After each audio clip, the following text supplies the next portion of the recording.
सुबह की सुनहरी किरणें जब मंदिर के ऊंचे शिखर को छूती हैं तो पूरा वातावरण घंटियों की मधुर ध्वनि से गूंज उठता है।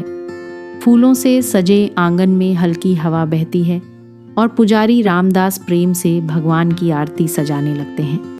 दीपक की लौ झिलमिलाती है और वे फोल्डेड हैंड से मन ही मन एक इच्छा करते हैं कि प्रभु उनसे बात करें। अचानक मंदिर के भीतर एक कोमल सुनहरी रोशनी फैलने लगती है और वातावरण दिव्य हो उठता है।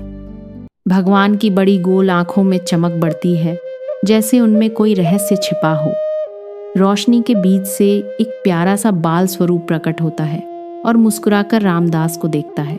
पुजारी आश्चर्य और आनंद से भर जाते हैं। उनकी आंखों में खुशी के आंसू चमक उठते हैं। बाल जगन्नाथ खिलखिलाकर हंसते हैं और कहते हैं कि आज वे पूरा दिन साथ बिताएंगे।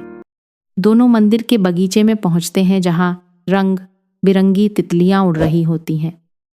नन्हे प्रभु हंसते हुए एक चमकती तितली को पकड़ने की कोशिश करते हैं और उनकी हंसी गूंज उठती है। रामदास प्रेम से उन्हें देखते हैं, जैसे कोई दादा अपने नटखट पोते को खेलते देख रहा हो। अचानक प्रभु कहते हैं कि आज वे स्वयं भोग बनाएंगे और रसोई की ओर बढ़ जाते हैं। रसोई में चमकते बर्तनों के बीच वे खीर बनाते हुए शरारती मुस्कान बिखेरते हैं। खेल खेल में वे खीर में थोड़ी ज्यादा चीनी डाल देते हैं और धीरे से हंसते हैं। जब रामदास खीर चखते हैं तो मिठास से चौंकते हैं, पर प्रेम से भरी मुस्कान दे देते हैं। प्रभु कहते हैं कि भक्ति भी ऐसी ही होनी चाहिए, मीठी और दिल को भर देने वाली। थोड़ी देर बाद दोनों पेड़ के नीचे बैठते हैं और शांत हवा में भक्ति की मधुर धुन बहती है। बाल स्वरूप सभी को आशीर्वाद देते हैं और वातावरण में आनंद की लहर दौड़ जाती है।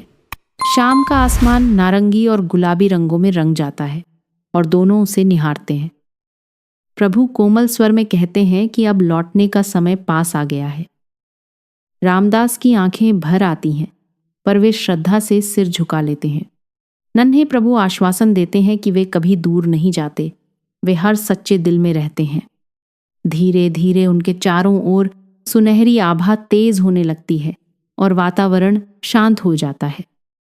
उनका बाल स्वरूप प्रकाश में बदलने लगता है और चमकते कण ऊपर उठते जाते हैं। वह दिव्य प्रकाश मंदिर के गर्भगृह की ओर बढ़ता है और मूर्ति में समाने लगता है। मूर्ति की आंखें फिर से कोमल चमक के साथ जीवंत हो उठती हैं। मंदिर में शांति छा जाती है, पर हवा में अब भी प्रेम की गर्माहट बनी रहती है। रामदास मुस्कुराते हुए आरती करते हैं, मानो उन्हें प्रभु की उपस्थिति हर क्षण महसूस हो रही हो। रात के आकाश में चमकते तारों के बीच मंदिर जगमगाता है और भक्ति की कहानी सदा के लिए अमर हो जाती है।